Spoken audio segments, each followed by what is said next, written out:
Live from Las Vegas, the Snake Sports Talk Show with Jake Silva starts right now. Oh, isn't it just a great day on a Monday to be talking about sports? What a weird and wild weekend it was in sports. This is the Snake Sports Talk Show wherever and however you may be watching and listening. We are live on all platforms as we speak: Facebook, YouTube, Twitter, Twitch, and of course also on Instagram, where you can like and follow and subscribe and hit the bell button for all latest notifications to get you up to speed on all future and past shows that you may catch here on the show. And as with us always, and starting it up with co-hosting with the show, is my good friend Darion Hopkins. What's going on, man? Things don't seem to be looking so bright in Philadelphia today. It's not too bright in Philadelphia. It's not too bright in Las Vegas either. So it's just going. It's a crazy Monday, crazy weekend of upsets from college football to NBA to NFL. Everybody's stuff is just messed up today. But happy to be on here and be co-hosting this with you. We can get down to the nitty-gritty of things, man. So just to let everybody know, we are live on all social media platforms, and we are live on the ASAP Sports Network. Make sure you go check out their channels. The links are all in the description. Make sure you support them as well. Yeah, it's been such a crazy weekend. I mean, you know, the things that I was happy for, Canelo Alvarez, there's not going to be another fighter like him. I mean, the second he ended up getting that TKO against Plant, like, that's it. It's pretty much done. Canelo was the winner here this weekend, and then also Kamaru Usman with the win against Kobe Covington and Namajunas.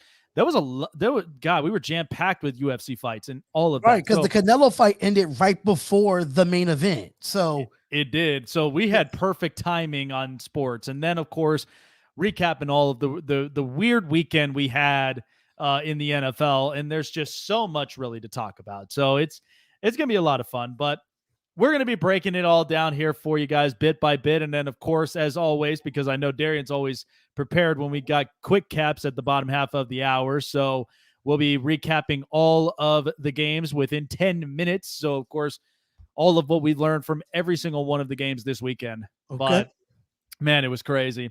You know, I want to start out with this, Darion, and here's what people have to realize. We have wants and needs in our lives. There's things that we want. Like, I want that shiny new car. I want that house. I want like that look. I want, I want like those kinds of clothing that are to wear because I want to be a little bit bougie at sometimes. Then there's things that we know that are necessities that we need. We need food. We need water. We need anything that's going to keep us going in our lives. And there's a lot of things we know we need. But here's what's interesting. The Jets, when we're recapping Thursday, because am I supposed to come back on if I'm not mistaken? I'm sorry. I don't know what's going on. Yeah. I was like, what's going on? You just kicked me out. Like, what's going on? No, it's just the main focus, because obviously it's, getting my opinion up on it, and then we're breaking it all down together. So okay. Yeah. So of course, when I look at it with the Colts and the Jets, let me just break this down to you. The Jets had the number 2 overall pick in this past draft, and the first thing they selected was Zach Wilson. And Zach Wilson this year has 4 total touchdowns. Right. 4. And he almost is leading the league, I believe, in interceptions. And the Jets, we know, needed juice. New York itself is just, it lives and breathes sports. Not only that, but it lives and breathes money. Just go down to Wall Street. Everybody's needing money, whether you're working at JP Morgan, whether you're working at Goldman Sachs, and money reigns, especially in that type of town. And it's hard. It's hard to play in New York. The fact that you've got all these lights, you have probably the hardest fans that you will deal with outside of Philadelphia, outside of, in parts of California. It's hard to play there. They, ask a lot of these Yankee fans, Giant fans, Jet fans, and everyone within the New York region. It's tough. But here's the one thing you got to look at with New York. And what I ended up having to break down was this. So with Zach Wilson having 4 total touchdowns, and I believe he's got, 10, 11 interceptions, throughout this season. So here's what was really kind of going through my mind. take a look at the score sheet that we had when Zach Wilson was hurt, and in comes Mike White against Cincinnati. And I want people to really kind of recognize and know what I'm talking from here. Mike White, 37 completions out of 45, 405 passing yards, 3 touchdowns, 2 picks, and a quarterback rating of over 100. Let's keep that in mind. Then let's fast forward to this past Thursday. And we had Josh Johnson as the quarterback. 27 for 41, 317 yards, 3 touchdowns, 1 pick, and a quarterback rating of 103. What is that telling you about what the Jets' needs are? Did they truly need Zach Wilson? Did they truly need a quarterback? My only concern about this is that Josh Johnson and Mike White combined 6 touchdowns and only 3 picks. They are 2 more touchdowns than Zach Wilson. And they are at least 8 interceptions less. So one thing you have to recognize with the Jets, we know it's a dumpster fire organization, from the front office to the general managing to the head coaching and so many pieces. I could go on for hours.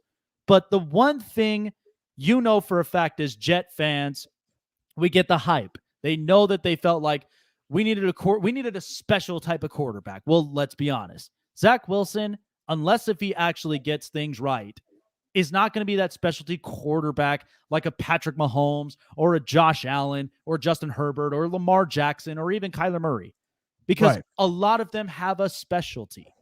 But the one thing I look at with the Jets is I need stability. And right now, it seems like quarterback was not necessarily the need, even though come 2 years from now, they might go and see if they can get a quarterback. Because you have to look at some of these college quarterbacks right now. Sam Howell, Spencer Rattler, and a couple of others. I don't even know how I feel about some of these quarterbacks just yet. I'm not throwing the possibility out there yet, but I want to see what more of them can do before they come into the draft. Because it's not easy converting from college to the NFL that easily. It's not.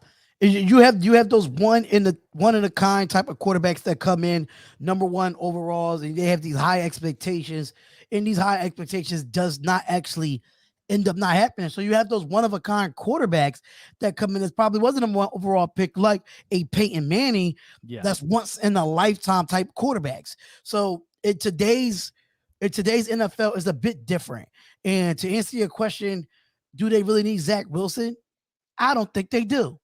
I think Mike White is better off with the Jets winning football games than Zach Wilson. Knowing the fact that Zach Wilson is still unproven, like everybody else, like Justin Fields, Trey Lance. And at the time when Patrick Mahomes, before he got big, he was unproven. It's just about getting put into the right system in the right organization. Zach Wilson was put into a situation to try to revive the New York Jets, and they still didn't address the offensive line, but the offensive line plays for Mike White. So it's like, who the team really wants to play for? Who's really being the leader? Who's really being the captain? So I think right now, even though Mike White is hurt and Josh Johnson came in and still balled out on Thursday night.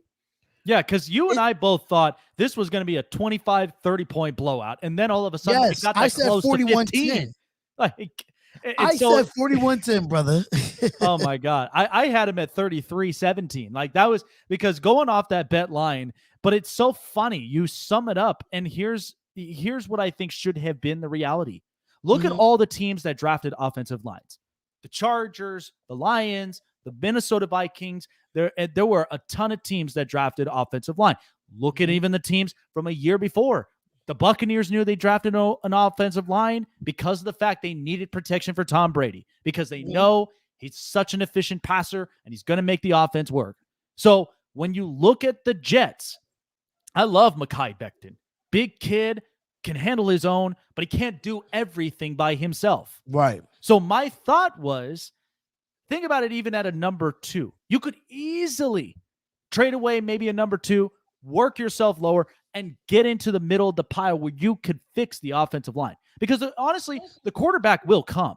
But if you don't have a balanced structure in your offensive line, that causes a lot of problems. Now you're quarterback reliant. In this case, they're Zach Wilson reliant, and he's not getting the job done. Only reason why I thought they brought Zach Wilson in because Zach Wilson is a mobile quarterback. And they feel as though even though we probably don't really need to address our offensive line because he can get out the pocket. But he still needs protection when you get out the pocket, when you're running bootlegs, when you're running stretch plays, when you're running RPO. You still need those type of offensive linemen to make a good mobile quarterback. Plain and simple. And what's funny about this is, and again, we had at one point one Jets content creator that we talked about with this, and this is what I evaluated. If you went and got an offensive line, and I also look at the weapons that the Jets have around for their quarterback. Denzel Mims, Elijah Moore, Corey Davis, even Jamison Crowder in the slot. And then on top of it, you had Tyler Kroft, who was becoming a big-time tight end until he got hurt. But the one thing that was my biggest concern was the running back position. And I said, why did they not go and get Travis Etienne? If you would have gotten an offensive line that's capable of not just protecting the quarterback, but also giving an open lane for a running back to run, because they did not have any consistent running backs. They've gone through Frank Gore. They've gone through Michael Carter. They've gone through Samaj Perine. They've gone through a lot of these different running backs, and not all of them have showed consistency. My thought would be, if you put Travis Etienne there, I said it before the injury, he looked like he was like a mirroring image of Alvin Kamara. Works on his lower body, definitely is an efficient runner, and is a guy that's going to create open spaces when the offensive line's working to their extent. So I feel like it doesn't really necessarily need to be a quarterback in that position. If you got Mike White and you have Josh Johnson, we've seen teams do this before. I mean, look at Cleveland. Times. Look at Cleveland. The fact that they're not Baker reliant, but they are surrounding pieces for him so that he can be an efficient quarterback, whether him or it's Case Keenum. Or you look at you even look at the situation with like 2 years ago, Drew Brees and Teddy Bridgewater. The fact that Drew Brees went down on an injury, Teddy Bridgewater came in and the Saints were 5-0. Doesn't mean he was going to take Drew's place. It just means that you win the games, keep the consistency, and that's where they were going to make it. But basically, but this is kind of the thing that you look at this front office and you look at the ownership, and I just look like they could be so much better if they actually looked at some of their problems at hand rather than just sugarcoating it. Because I think of it this way. You're buying a house. You're not going to just paint over some of the cracks and creases because, first of all, there's a busted pipeline that's eventually going to break open, and now you have a superior leak in the house. You're not just going to sugarcoat it by just, painting the whole house. I would much rather fix the stability of the actual pipeline for my water line to work before I have it bust, and now I'm paying more than what I should have done before. And I think with the Jets, and I'm going to be strictly honest here with the Jets, they went out and got all the skill players that they needed. And they're trying to build their offensive line through the draft. I can completely understand that when it comes to that. But you need to mix some veterans with the younger guys so they could be a little bit more molded. And not to be off topic, but that's where, the Raiders did with the defensive side of the ball. We were too young. We was drafting pick after pick after pick on the defensive side of the ball, and we did not go get any veterans that knows that defense. And that's why I think now it needs to come down to bringing some veterans in.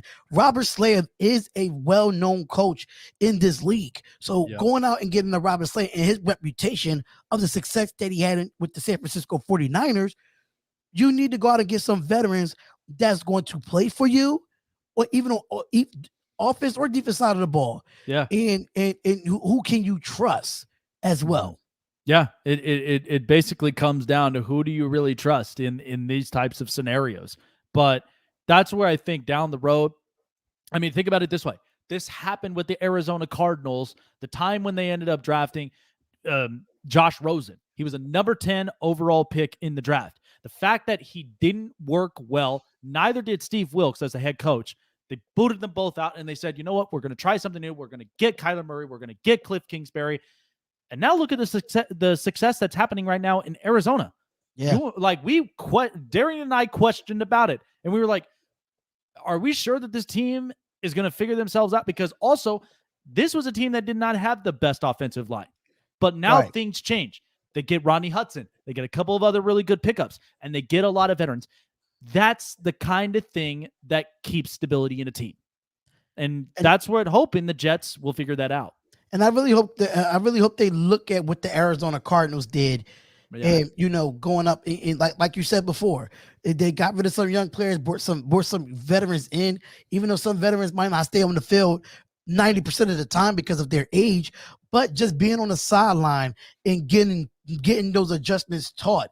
That's something that just need to be told to the younger guys that's coming into the NFL. Yeah, absolutely. So, I want to point on to this one, but I'm going to tell you right now, if you really think you ever watch those movies, and especially when it comes to scary movies, you watch the Boogeyman, right? And it's so funny because my girlfriend and I, we watched one movie in particular, and I'll break it down. We basically watch the Halloween movies. We're all the way until we're at Halloween Kills now. And people are asking themselves, how is it that Michael Myers doesn't go away? He doesn't die. He's now a demonic version of himself, where the motor never stops. So why am I talking like this? Well, first of all, there's one team that's not going away that easily, and that's New England Patriots. Absolutely. And let me tell you why. First of all, a lot of people all talked about the divorce between Tom Brady and Bill Belichick. But regardless of that, Tom has his successes right now in Tampa. We get that. He won a Super Bowl last year. Right now, there's still kind of some question marks happening with the rest of the team. But all of this, together what's happening in New England, and the reason I say this is because there is, in fact, one particular piece that I feel like could fit this type of scheme. And I'll get to that in a second.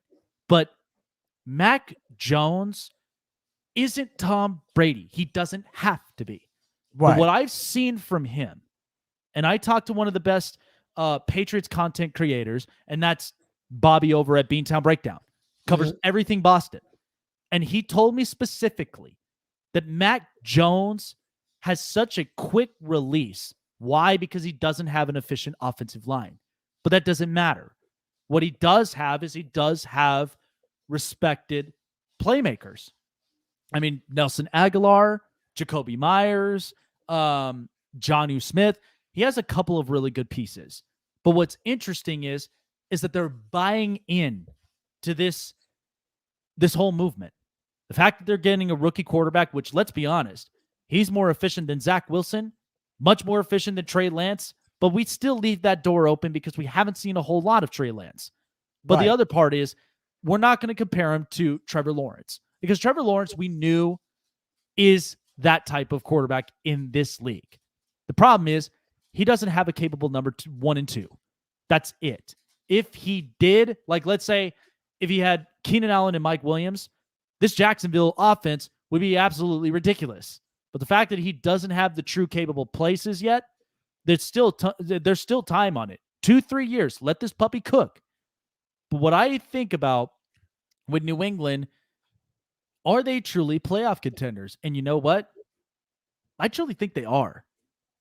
Because if you think about it, the Patriots are like Michael Myers. They don't die off easily. They don't. They'll keep coming. They'll keep coming. They'll keep coming. And the funny thing of it is, yes, they missed the playoffs last year. How do you think Bill felt? Kind of felt embarrassed. Kind of felt pissed off. Because knowing Tom makes it into the playoffs, they win a Super Bowl, and now there's that, not like animosity or a little bit of like, that resentment, but there's fire that's building in there that we need to be better. And so far this year, with a rookie quarterback, with a capable, strong head coach, and we still question about, the rest of the coaching staff themselves. Mm-hmm. I truly think this is built upon grit and confidence, because this is probably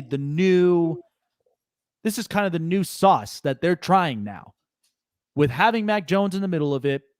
And he does not have to be a special quarterback, but what he is, and what I ended up saying, is he's like death by 1,000 cuts, death by 1,000 passes, meaning that he's going to be short and efficient, because he's thrown a lot of passes that were below 10 yards. But they've all been consistent. They'll work their ways there. They eat the clock up, but they also make those games close. And so this is where I think New England is making a point for themselves. You may have thrown us into the closet and it put us away, but we always keep knocking. We're always going to find a way to get back into the playoffs. And I just feel like the Patriots are not really dead. So are you saying is that the New England Patriots will make the playoffs this year? Are you going on record to say that? I truly am. Because if you actually think about some of the opponents they faced, first of all, the Chargers have never cleared out all the skeletons in the closet when it came to them against New England. They still have it. This is the second year without Tom Brady. With and without, they still can't figure them out. So I feel like it's always a Bill thing. But if you actually look into the schedule that's remaining for New England, because what their schedule is not that hard going down the stretch. No. And this is where I feel like this is some sort of bridge that's being built right now for a potential for them to getting into the playoffs. Because if you look at how their schedule has looked, first of all, yes, we knew that they lost to Miami, but here's the thing: you'll win against the Jets, you'll get an easy hall pass. You beat Houston, you beat the Jets again, you beat the Chargers, and you also beat Carolina. I mean, the fact of the matter is, they know about Sam Darnold, they know about that dysfunctional Jets team, but they also know, like last year, they blew out the Chargers 45-0, and they knew that they were going to come in to a close game, not as easy. And in the remaining schedule, you have Baker Mayfield in Cleveland. You have Matt Ryan in Atlanta. You have Tennessee right now in an interesting stretch. Tennessee looking good after last night. So, yeah, they were looking good. And then Buffalo, that was coming off of an embarrassing loss against Jacksonville for only 3 points. And then the rest of it speaks for itself. Colts, Bills, Jags, and Dolphins. This is really bridging the way that I feel like the Patriots can sneak their way into the playoffs. With this type of remaining schedule, it doesn't look like it's going to be as hard as people think it is. I have to agree. I might have to go on record knowing that they did expand the playoffs as well. That definitely helps in the favor of the New England Patriots. Now, getting Mac Jones the way they got Mac Jones, they got their future. And they got their future, and they end up getting, they got Harris in the backfield and Stevenson in the backfield, where those two running backs takes a lot of pressure off of Mac Jones. And that's what I like what Josh McDaniels has been doing with Mac Jones is he's opening up the playbook slowly but surely when it comes to Mac Jones. But you went out and bought him a defense. That was another thing, too. The defense struggled so badly last year, even though I think that when it comes to the Patriots, their defense is a bend, don't break type of defense. Yeah. They'll give up a lot of yards, but they will not let you score on them. And that's one thing I do like about the Patriots. I think they're a very underrated team. They definitely beat the Carolina Panthers. I picked the Pats yesterday to beat the Panthers because the Panthers, I just don't know what's going on with them. But I just think the New England Patriots are not going anywhere. In the future, you might see another Tom Brady. I'm not putting on record to saying maybe. You might see another version of Tom Brady do this all over again. It might not be a deflate gate. It might not be spy gate. It might not be none of that. But Bill Belichick is preparing Mac Jones for the future with the team he has put around him. Yeah, they really, really is. And this is where I just believe that this is kind of proving who truly was the successor behind this whole thing. And again, it's gone over and over and over again. So, and regardless of it, I mean, this is why I think, I was very very questionable when it came to Mac Jones, because let's be honest here. The last few quarterbacks that have come out of the University of Alabama have not looked great. Greg McElroy, he ain't nowhere to be found. AJ McCarron, he's backing up somewhere, had an opportunity, got hurt, and then that was the end of it. And then you have Jalen Hurts, who then transfers to Oklahoma in an offensive-centric college and comes into the NFL. I think there's still some really good positive high hopes for him in Philadelphia. And then there's Tua because of the hip concern. And is he truly Miami's future? We don't know. And so I feel like Mac Jones is kind of solidifying a lot of those questions we've had about Alabama quarterbacks.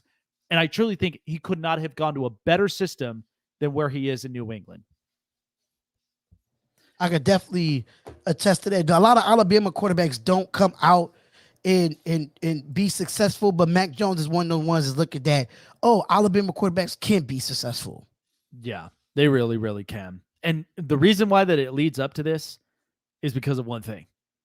We know that Odell Beckham is clearing himself for waivers, and the Patriots are part of that waiver. So my only thing is, if you're the Patriots right now and you can't really trust N'Keal Harry, then I feel like they might go and get Odell. Because if you really are working this type of offense and you're buying into this whole product, then I feel like this could be a revival for Odell. The fact that, you had the Giants who basically traded him away, thinking it was going to be hell for him in Cleveland, and Cleveland realized we didn't necessarily need Odell. So now you put him into an offense with New England and Mac Jones. I guarantee you that might be a slap in the face for a lot of teams that are out there in that East Coast. I guarantee you that's exactly what's going to happen here for Odell if he gets into this offense with New England.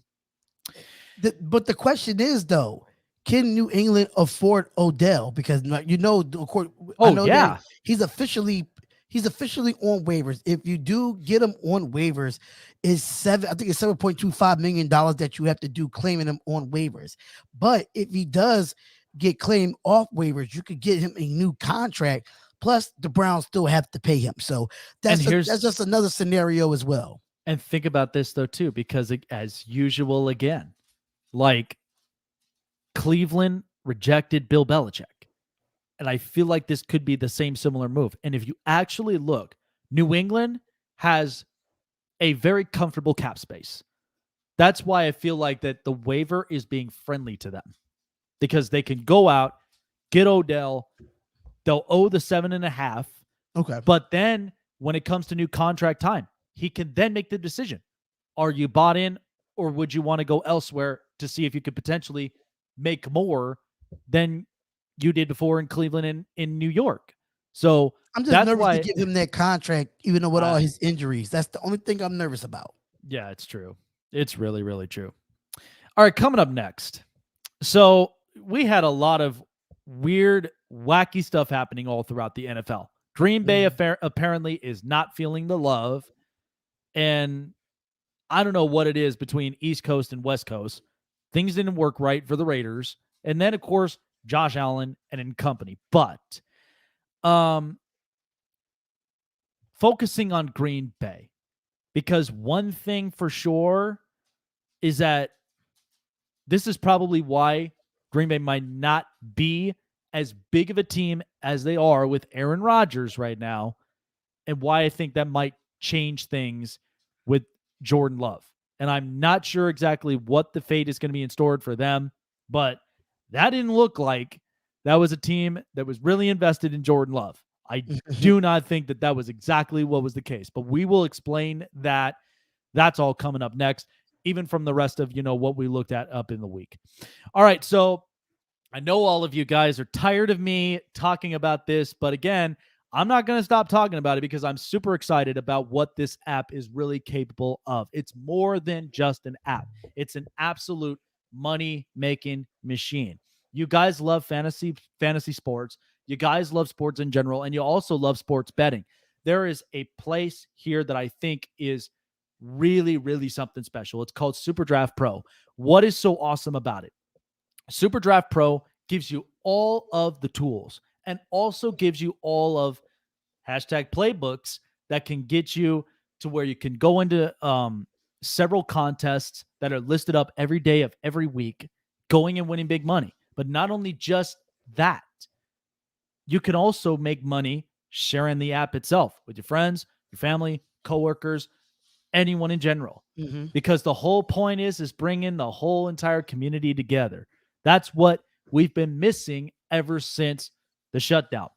We're bringing everybody together. We love sports. Sports unifies us. And in one way to do that, make an app where everyone's a winner. So not only are you're getting paid like a pro, playing like a pro, but you can also share the app like a pro with everyone that you think of that comes to mind. Want more of the details? Definitely shoot me a message here, and I will definitely give you all of the info of what SuperDraft Pro is all about. Go to SuperDraftPro.com, sign yourselves up. You guys can also download it on your mobile device through Google Play and the App Store. Sign up, get yourself playing in, share it with your friends and family, and start loving sports again. SuperDraftPro.com.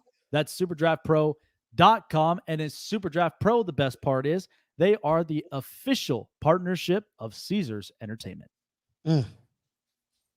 That's good fun.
From O-A-K-L-A to L-V, I'm a Raider. Ain't shit you can tell me, I'm a Raider. Ain't shit you can tell me, I'm so nation. No matter the location. From O-A-K-L-A to L-V, I'm a Raider. Ain't shit you can tell me, I'm a Raider. Ain't shit you can tell me, I'm so nation. No matter the location. This guy that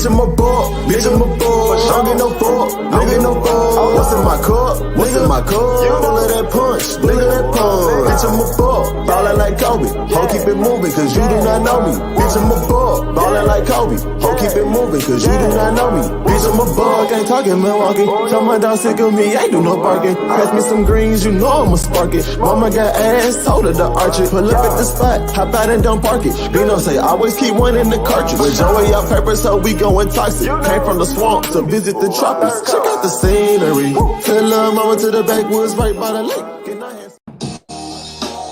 Oh, you know, there is such good deals that are going on because it is the season of giving this month, all about November. Stay yourselves up to date with all the latest merchandises and so much more from the Spotlight Sports Network website. You guys can definitely go up onto the merchandise section, powered by Spreadshirt, and get yourself some merchandise today. Hats, hoodies, t-shirts. Keep yourself warm. And also rep for your favorite show on the network and the network as a whole. Man, I tell you, we've been And having we a have bunch of fails so far. winter beanies, book bags, drawstrings, duffel bags. We have it all on SpotlightSportsGear.com. There you go. Man, we're getting geared up already for cold season. I'm telling you, I don't know what it is. Vegas weather just always seems to be bipolar. I don't know what the deal is, but it's like this is kind of the time slot. By 5 a.m., it's winter. At least by 8, 9 a.m., it's like spring. And then by the time we get into like 11 noon, it's summer. And then all of a sudden we hit into the fall. So it's we're having all 4 seasons all throughout these next couple of months.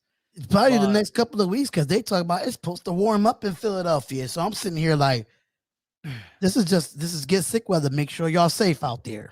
Yeah, absolutely. Stay safe, stay healthy. And apparently the earth is flat. Water is not wet. And also we'll just blame it all up on global warming because that's what's causing all these changes all up around here, just worldwide. So speaking of weird and craziness, because we've had full of that all yesterday, the Jacksonville Jaguars beating the Buffalo Bills 9-6. Josh Allen ends up sacking Josh Allen. I thought that was the funniest thing anybody in the NFL could have. Because here's the thing. You can have in baseball where Will Smith hits a home run off Will Smith, but the NFL just got their own version of it. But I just thought that was insane. The fact that Jacksonville played the way that they did for all 4 quarters to just end up as a baseball score is just unheard of. And then not only that, but the Atlanta Falcons are on a 2-game win streak. And I didn't think I was going to get that from New Orleans this week. And then there was, Minnesota made it super close against Baltimore. And luckily Baltimore walked away with it. Yeah. And then there's the Raiders. Apparently, there wasn't enough fuel in that car against the Giants, and I do not know what happened about MetLife. Yeah, there seems to be something really there, like sticking in MetLife. And the reason why I say that, Jake, you notice from being there is just like the Titans lost in MetLife to the Jets, the Bengals lost in MetLife to the Jets. The Panthers lost in MetLife to the Giants. We lost to the Giants at MetLife. Something is going on in that stadium. Why people cannot win in that stadium right now? Yeah, it just doesn't. None of it seems to add up. I mean, there are certain things that make sense, but that doesn't seem to be one of them. But there's one thing that I think and you know what's interesting, though? That's not so weird. The fact that Arizona, the weird thing, Kyler Murray was hurt and didn't play well. But Colt McCoy comes in and all of a sudden Arizona just blows out their opponent. And it's like, it always makes me think that if Colt McCoy did not go to Cleveland, he would have been successful all around the NFL. I was seriously thinking if he had just played in Houston, because he is a Texas guy, a Longhorn faithful, if you weren't going to get a job with Dallas, knowing you had Tony Romo, then at the very least, you probably wouldn't have gotten a job with Houston, and then there wouldn't have been a talk about Deshaun Watson. It wouldn't have been. And that's where I think is so interesting. But one team in particular that you already know, people are just freaking out. Where's Aaron? Aaron, why did you end up getting COVID? Why'd you lie about this? Because nobody's going to be feeling the love for Jordan Love. And so I think a lot of it answered our question, do the Packers really trust Jordan Love? And let's just say no. Because ultimately, like I'm looking at the entire stat line, and it was a low scoring game, 13-7. Low scoring game. And this was Jordan Love's numbers. 19-34, 190 passing yards, 1 touchdown, 1 pick, and he had a quarterback rating of 69. Nobody in Green Bay seems to be feeling the love right now. And the fact that there were a couple of times where Green Bay didn't even take advantage of this atrocious defense. So it leaves you to wonder, is really Jordan Love not the future for Green Bay. Nobody No. knows yet. No, I don't think he is. And I'm gonna be honest with you here now. Jordan Love is put into a situation where everybody think Aaron Rodgers is leaving Green Bay next season. He can still walk if he wants to, even though that Green Bay gave him an extension from what I've noticed. But this is my thing about Jordan Love. The Kansas City Chiefs game was the game to have your coming out party. Yeah. You had a Kansas City Chiefs team that was ranked 32nd in every defensive category. Yep. And you only could score 7 points in garbage time at that. It's basically unacceptable. Now, I'm not going to put it all on Jordan Love. I understand that Aaron Rodgers came out with his situation about not being vaccinated, anything of that nature earlier in the week. But if I'm putting the blame on is Matt LaFleur, and I'm going to just be real, because Matt LaFleur could have been like, okay, we got Jordan Love starting in this game against Aaron Rodgers. Make it manageable for Jordan Love. Yeah. And he did not make it manageable for him. And you only have Aaron Jones touch the ball 13 times. That's not manageable. You're putting the ball in a inexperienced quarterback's hands to help you win a game against a Patrick Mahomes that could probably score at any time. But you should have gave Aaron Jones the ball at least 20 to 30 times to get the pressure off of Jordan Love, get him in some bootlegs, get him in some play actions, and get him in some not complacent plays, but get into some easy throws that he can make. He's not the next Aaron Rodgers. So this is why I think that he probably won't be the future, because I think they're really too spoiled on Aaron Rodgers and think that Aaron Rodgers is going to stay here. Yeah, and I truly think that, and it's just so interesting because we knew where we were during the draft when the fact that Green Bay fans freaked out because of the fact that they traded up to drafting a quarterback at number 23 in the draft line. And then, here we are with Jordan Love today. And again, I am not a fan of people that honestly, like fans that would just throw young quarterbacks up into the dumpster. Listen, folks, it's not that easy when it comes to finding a quarterback or when it comes to grooming one up to getting ready for, to bring in the replacement, one that's going to, at the very least, give you consistency. I mean, think about it. Was it really easy to move off of Alex Smith for Patrick Mahomes? It didn't seem like it was, but they knew Mahomes was the future. Was it easy to move off of Joe Flacco for Lamar Jackson, who is elusive, fast, and just takes us all by surprise? Not necessarily. I mean, a Super Bowl champion. Flacco was on his way out, though. He was on his way out. That's why they drafted Lamar Jackson. Oh, of course.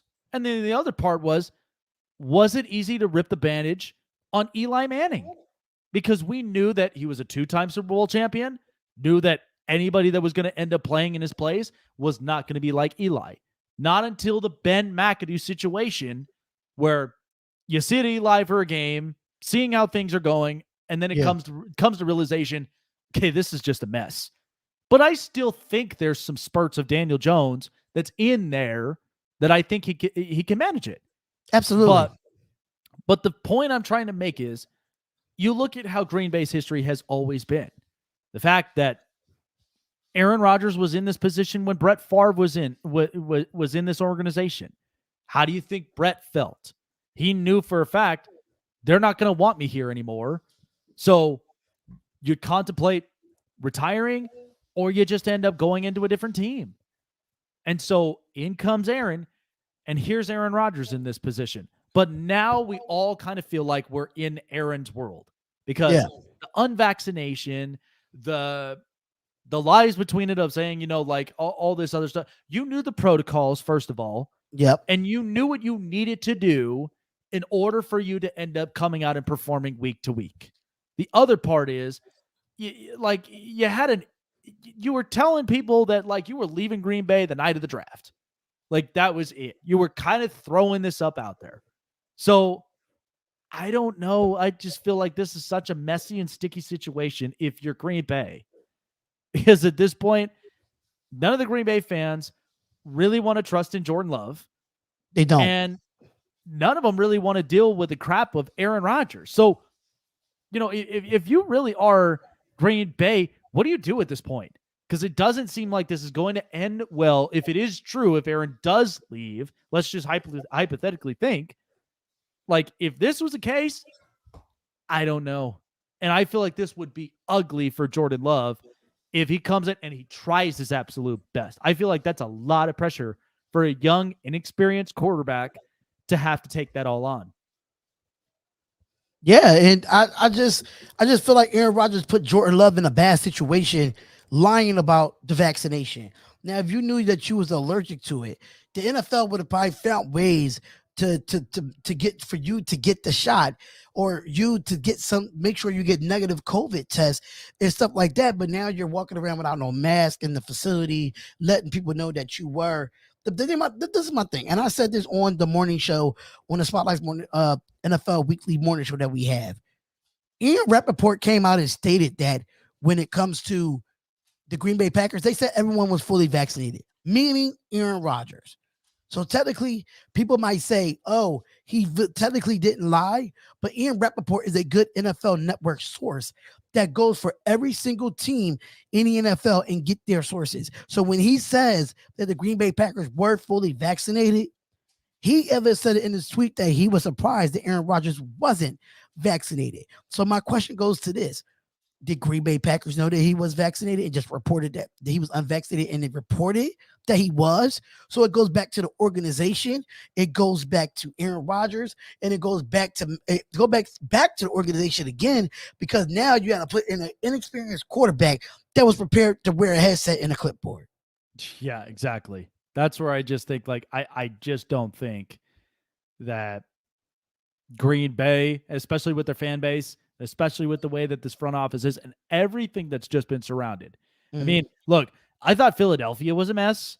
This is going to be even bigger than what Philadelphia was capable of handling with the whole Carson Wentz deal and Doug Peterson and everybody else, even Jeffrey Lurie and Howie Roseman. I don't know how this is going to be, but I'm telling you, it's not going to be as pretty as people think it is.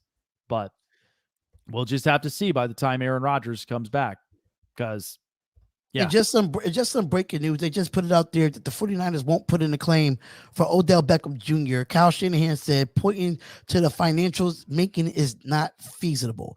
I was going to try to ask you about that too. What is the 49ers go get Odell? But as of right now, they're looking like financially they cannot afford Odell Beckham. Yeah. And honestly, I don't think that San Francisco really would be in a point to getting Odell. I don't think they are. I still think that they do have some weapons, but I just don't think San Francisco, I don't really think it's much of a need, in my opinion. I don't think it's much of a need. It would be nice to have Odell, but you still have Brandon Ayuk, you still have Deebo Samuel, you still got George Kittle, you still have some good pieces. I'd say work with the pieces you have. If they don't, right. If Brandon Ayuk does not come out as the promising target that they thought they would get, then yeah, I would be done with this whole thing. All right, so time now for the hot press. Yeah, I'm ready, man. I'm ready for the hot press. Let's get it. So you already know about it. But the Raiders today ended up cutting Damon Arnette after the violent video with threats that he made, with obviously showing off the guns. The Raiders made it clear that, man, this has been the last interesting couple of days right now for the Las Vegas Raiders. The fact Absolutely. that, the Henry Ruggs thing, now Damon Arnette, and now there's some claims about, an incident report that happened, out here in the Vegas Valley. It just doesn't seem to be looking good right now for the Raiders. But I'll be honest. I mean, Damon Arnette, the secondary corner from Ohio State, outside of Jeff Okudah and a couple of others, didn't really look like he lived up to the hype for for the Raiders secondary. So I don't see this being a complete loss. I just think, first of all, as a human being, why are you showing this stuff up on social media? Why are you deciding to really perform this? What part in your mind said, you know what, I'm going to scare this kid off on social media, and that this just does not make any sense to me. And that's another thing too when it comes to Damon Arnett. He didn't live up to the hype with the Las Vegas Raiders, and then you had a 30-year-old Casey Hayward come in and outplay you for a starting job on top of that. But my thing with Damon Arnett coming into the season, I didn't think that he was focused. I didn't think that he cared about football. He was worried about more of a rap career, didn't playing football. He didn't care if Casey Hayward beat him out in training camp. And then you go out because a fan says something to you on social media. You go into their inbox and show all these guns, threaten to kill them. So that was just the ice on the cake. Mike May, I said, that does not tolerate that, and that's he doesn't think he's a bad player. And knowing that he was drafted in the first round, in his 2020 picks are not looking good so far when it comes to the Henry Ruggs and now Damon Arnett and Tanner Muse is no longer there. So it's just 2020's draft class is just not looking good for the Raiders. And at this point, Damon Arnett deserved what he got. Yeah. Well, we'll see exactly what happens because they got to rebound big time after that embarrassing loss against the Giants this past Sunday. Yeah. So some sources coming up inside Philadelphia, but apparently 76ers star Joel Embiid ended up testing positive for COVID-19 and will miss several games. Joel Embiid missing Monday's game, and he will sit for at least 10 days under the NBA's health and safety protocols, which means that he has to miss at least 5 games and would potentially be able to return sometime late next week. And so far, Joel Embiid is the 4th 76er currently in the health and safety protocols, joining Tobias Harris and Matisse Thybulle and also Isaiah Joe, averaging this year 21.4 points, 9.4 rebounds, and a career high of 4 assists in 9 games so far, leading the 76ers this season. And this is just without Ben Simmons. But this is a tough loss. I mean, the fact that Joel Embiid's going to be sidelined, but at least, 5 games, you got to look at what the schedule is going to look like. For those 5 games, right, I'm sure there's going to be at least a couple of them that's kind of like, we're not really sweating, this game at all. Everybody's going to, but I do think, because we all know that this is a messy situation with Ben Simmons, but I do think that some of the others on this roster, anybody that's going to come in is going to want to come in and step up for the team. So they'll be without their star player, and at the same time, a lot of their really good assets. But I don't think I'm glad that this is at least something short rather than it being something long. So Tobias Harris is out too? Yeah, Tobias Harris, Matisse So Thybulle. they all have COVID. Yep. I don't see, even though that we still beat the Bulls without the guys that we had over the weekend. Tonight we are playing the New York Knicks. I'm not really too concerned about that. New York Knicks has been struggling. Yeah. And even though that people say, the Sixers wouldn't be nothing without Ben Simmons, it's been Embiid already missing games, and we're still able to win basketball games. I think Doc Rivers has this team prepared to play no matter who's in the starting lineup, because even the last couple of games, you see Seth Curry averaging 23 the last couple of games. You see Korkmaz and Nang coming off the bench or starting, making shots. And you see the ball movement is moving a little bit better for the Philadelphia 76ers. It's going to be a tough stretch. We're 8-2 right now. It's still early in the NBA season, so I'm not really going to be too concerned about it. Yeah, no, and hopefully, I like once Joel Embiid and Tobias Harris comes up, I think it. I still do think they are much better without Ben Simmons. Clearly, I mean, he's not really the big benefactor for them, but hopefully they'll come back better than ever, but only time will tell. And finally, Nebraska ended up deciding that they were going to stick with Coach Scott Frost with a clear plan and vision for the future of Nebraska Cornhusker football, agrees to a restructured contract. So Nebraska so far, they're going to miss a bowl game for the 4th consecutive season. And I said this over and over again for Nebraska. Scott Frost, I liked him in Central Florida. I thought he did very well, but Nebraska is not a Big Ten team. They prefer to be in the Big 12, honestly, because I like Adrian Martinez. I do think he's a really good kid that's moving this offense, but this is not a program that I feel like is capable of beating Big Ten teams. You're telling me that they're going to be fine against Michigan State, against Michigan, and against Ohio State, Northwestern, Wisconsin, those guys, no. Yeah, I don't think they're going to be capable of that, but hopefully some changes are going to be made about this program. But if they're going to be sticking with Scott Frost, you better hope that they turn around big time, because this is the 4th consecutive year now that they've missed a bowl game. And Nebraska, not really a school that's known for that. So yeah, and Nebraska used to be a good football school. A lot of great players came out of the University of Nebraska, and just seeing Scott Frost and where this program is going is just not looking anywhere. It's just looking like no matter what conference you go to, are you bringing in a recruitment? Are you bringing in the personnel that you want to have a successful program at Nebraska? And me personally, I just don't see that happening. I just think if they try to go to the Big Ten, which I think they're not in the Big Ten now, right? Or they are? No, they are. They're in the Big Ten. Yeah, they're struggling in the Big Ten to the fact that, those teams that I named can beat you easily. So if you want to go to the Pac-12 or go to the American East or something of that nature to build your way back up to the Big Ten, I think that would be the option. Yeah, I truly think that would be the option for sure. But like I said, hopefully Scott Frost in a restructured contract, he'll figure this out somehow, some way. Well, folks, that was your hot press.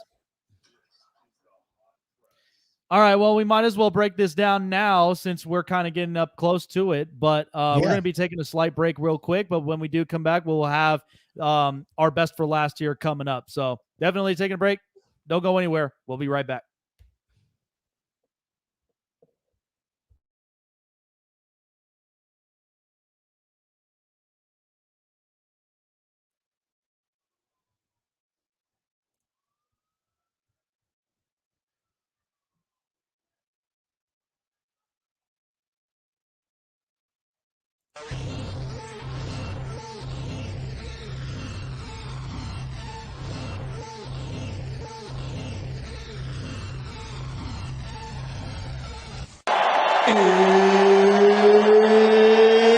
It's time!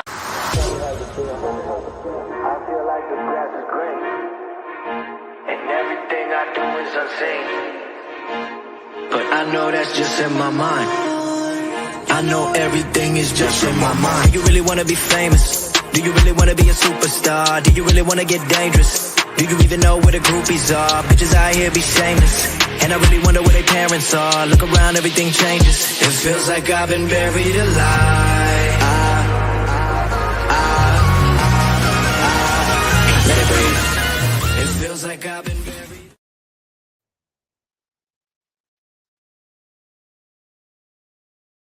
Do you like the Oakland A's?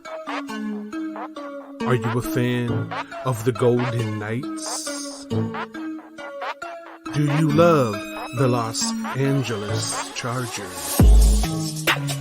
Well then, my friend, you're in the right place. This is the Snake Sports Talk Show with your host, Jake the Snake Silva, brought to you by the Spotlight Sports Network. All right. Well, we really do appreciate you guys coming on here and hanging out with Darion and myself. And we hope that you guys are staying safe and healthy as always. But yeah, like we said, our best for last. I mean, this was a weird weekend. And I don't know if there's really any way to kind of break all this down, but we're going to try our best. Oh my God. With this one, but terrible week of football. Yeah, it was just a weird and terrible week. But all right, so quick caps as usual. We recap all of these scores that we've had from week 9 in the NFL with the remaining time that we have. So let's go ahead and recap it from Thursday nights. Jets, Colts, Wentz, jetting New York. Yes. Carson Wentz for sure. I mean, first of all, this was supposed to be like a blowout game. I don't know what happened with the Colts in the end, but the fact that the Jets ended up scoring all of these unanswered points made it close. The Colts at least win this one 45-30, but I did not expect that kind of final score. I really, really did not. But right. Carson Wentz looked better. By the way, Jonathan Taylor had a hell of a game.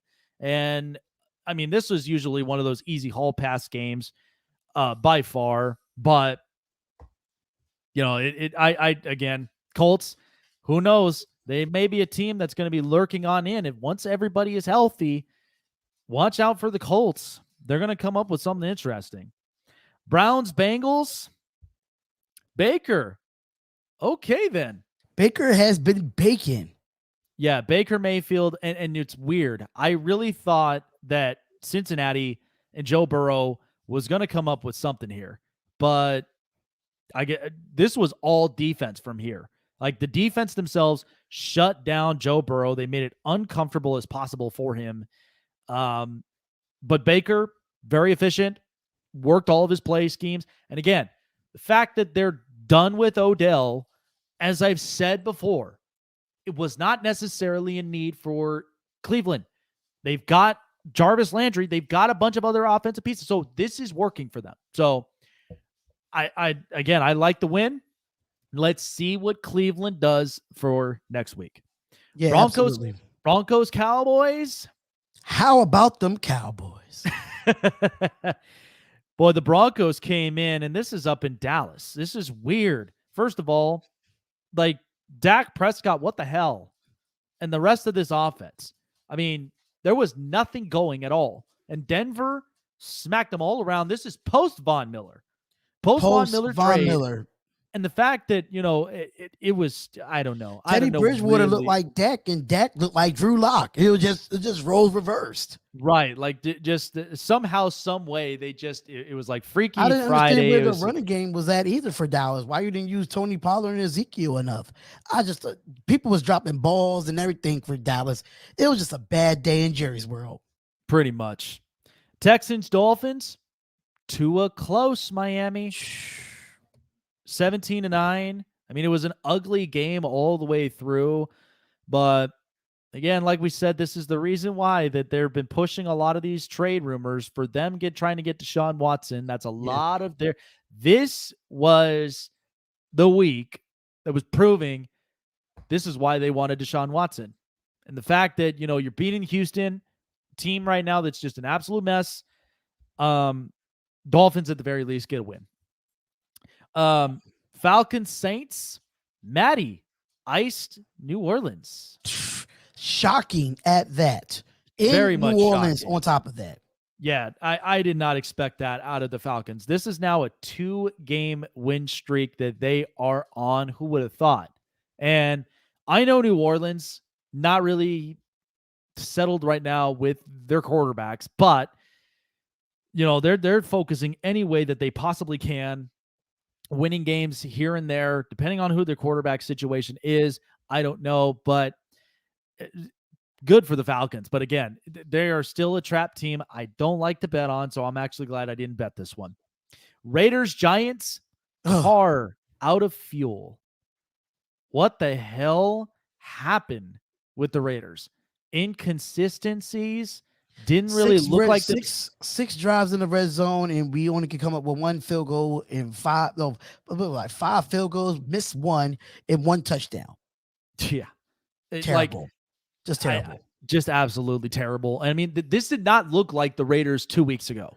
This looked like just normal Raiders like as we were defeated from the Henry Ruggs situation. Just that whole month of October going into this month, it just did not look good. It didn't look good at all for Derek Carr and his offense.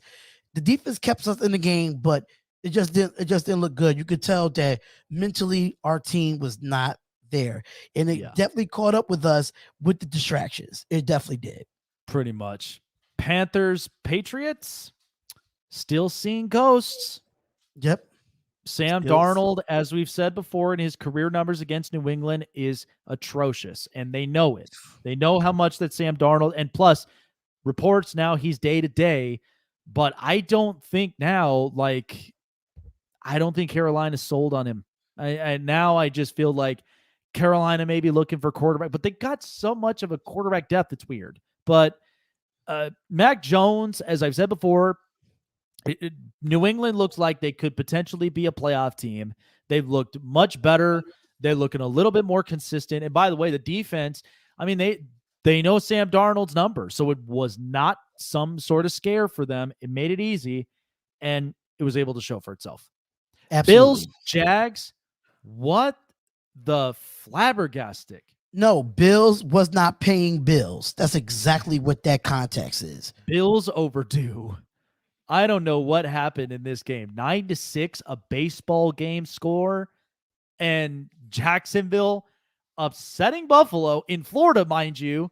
Lucky it wasn't even in Buffalo, New York. Otherwise, the Bills Mafia would not have this. I don't know really what else to say upon this.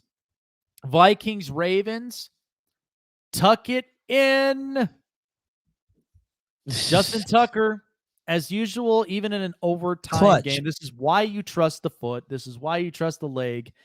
The kickers are important. And the Ravens were, I don't know why that Minnesota came back the way they did, but Baltimore made it interesting, and it was kind of killing me. But at least Justin Tucker, I knew what I was getting from him. Clutch kick, good for Baltimore to keep on going on that streak. Chargers, Eagles, shocked out birdies. Thriller in brotherly love. I loved it. I mean, first of all, there were several drives, and as I've said, the Chargers scare me because the fact that the run defense is atrocious. But on top of it, you give the ball to Justin Herbert, and that second half, that big play he made with Mike Williams and a couple others was what you wanted out of the gate. But the fact that it was so close like that, where they were able to get down the field, right to the goal line, seal it up with a field goal kick with less of the amount of time left. I thought it was a great thriller. I thought it was a really, really good thriller. Chargers now on the win column. Let's see how far that they can get, and they're back up on first place. Absolutely. Packers, Chiefs. Oh, not feeling the love. Not feeling the love at all. So clearly Jordan Love is not really the quarterback that Green Bay is really, really, really, really sold on.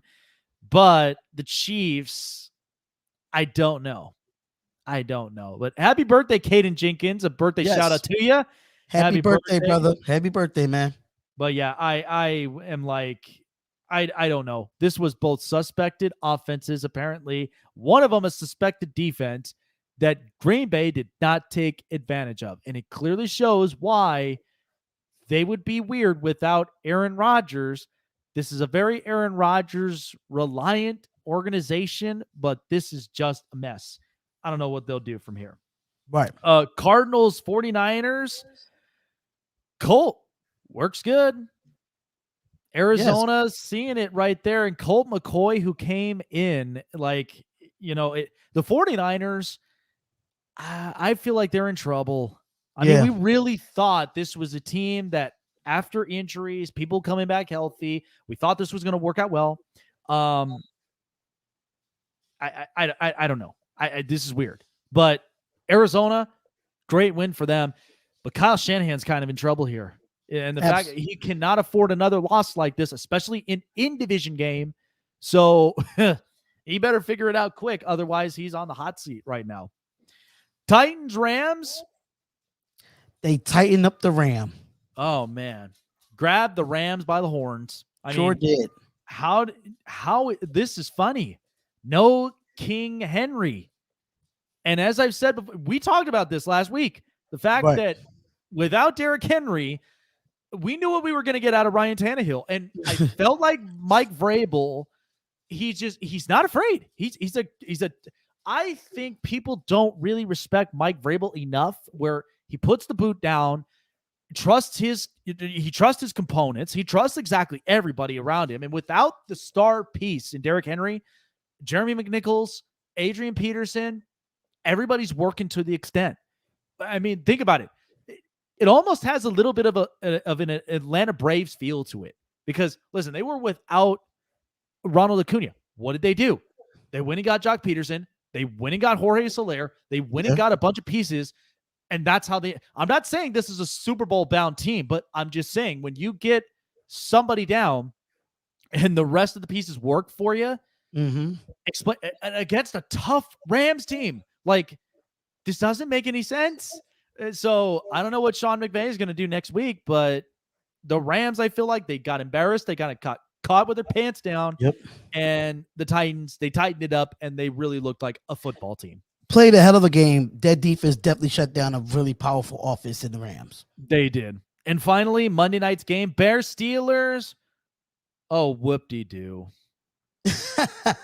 Big Ben against a Chicago team that, like, I don't know. I mean, this I'm going with the Steelers in this game because knowing their defense, they've got pass rushers and a terrible offensive line for Chicago. But listen, I'll be appalled if Chicago beats Pittsburgh in this game because, first of all, this is just telling you Ben's got to go. This is not working with this offense. This offense is way outdated. And I love Chase Claypool and I love Najee Harris, but this is not working.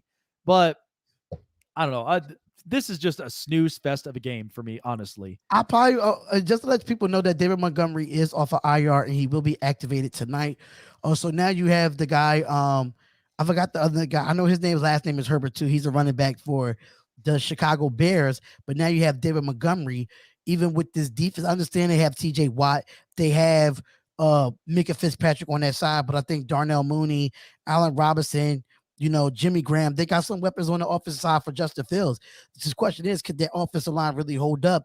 And no Melvin Ingram, because Melvin Ingram traded to the Chiefs during the trade deadline. So I'm still taking the Chicago Bears in the upset because even though Pittsburgh Steelers is 4-3, they just don't look like they're 4-3. Yeah, I don't think they really live up to that record at all. Absolutely not. They don't. Well, you better hope that Big Ben's hitting the field today, because like I said, it's a snooze fest week. Can we just get week 10? Yes, please. Please. This the was last just 2 such weeks a has been terrible for the Spotlight Sports Network Pick'em League. It's been terrible. Last week I had 3. This week I got 4 was wins. top dog. Ghoulie is top dog with 8 wins. That's the crazy part.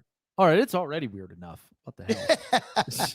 I don't know. Listen, I don't want to shade. I don't want to throw a little shade about here, but I feel like I'm going to be rebounding next week. I really do feel like I'm gonna throw my cards in and see if I can, because this doesn't always happen. This does not always happen for Spotlight. So let's see, because I know right now fantasy has just not been working. I've been trying my absolute best, injury after injury, COVID after COVID, and then whatever's in the water, whatever these guys were drinking, they were not performing themselves. I don't know. I'm surprised you didn't actually go and talk about this, about Russell Wilson being cleared. What? Well, shoot. This literally it just came up. I don't know. I saw Ian Rappaport.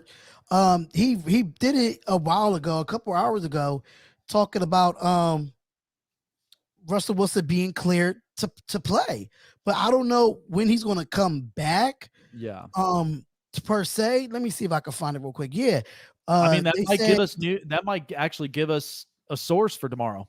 I mean, So it's according to the statement of Dr. Steve Shin. On October 7, 2021, Russell Wilson sustained a severe injury in the middle finger of his right throwing hand during a game. He had immediately had surgery the following day in the form to repair the fracture dislocation in his joint, and the extensive tension ruptured in the mallet finger. Although he was uncharted territory, I have never in my career such a severe injury to a throwing hand of an NFL quarterback. That's what he said in the parentheses. I also have never encountered a player so committed to his post therapy and so much conviction to return to the same, if not better. The level of performance he had is a pre-injury. I am absolutely amazed at his progress so much that I can confidentially clear him to full return playing without reservation. Does that also include that the offensive line is going to ensure that he's going to be fine? That's another story for another time. Pretty much. Hey, I mean, we got our source for tomorrow. There we go. Yep.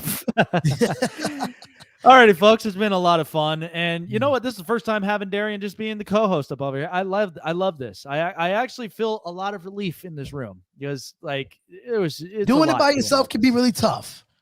It really, really can. And like I said, we'll have more interviews coming here and there. Like we've been working all up on it, but at least we had to try something new from here. So, but it's been working out perfectly.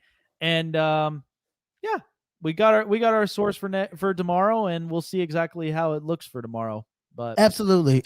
Make sure y'all go check us out on Spotlight Sports Network on YouTube, Instagram, Twitter, everywhere on Spotlight Sports Network. Same thing for the Snake Sports Talk Show. You can definitely go subscribe to him. That link is definitely in the description. Go to spotlightsportsgear.com if you want to go get that merch. Discounts will be coming soon. It's definitely another thing. Make sure you become a member of the Spotlight Sports Network. If you hit the join button next to the subscribe button, you can become a member. We have a Spotlight Bronze and a Spotlight Silver.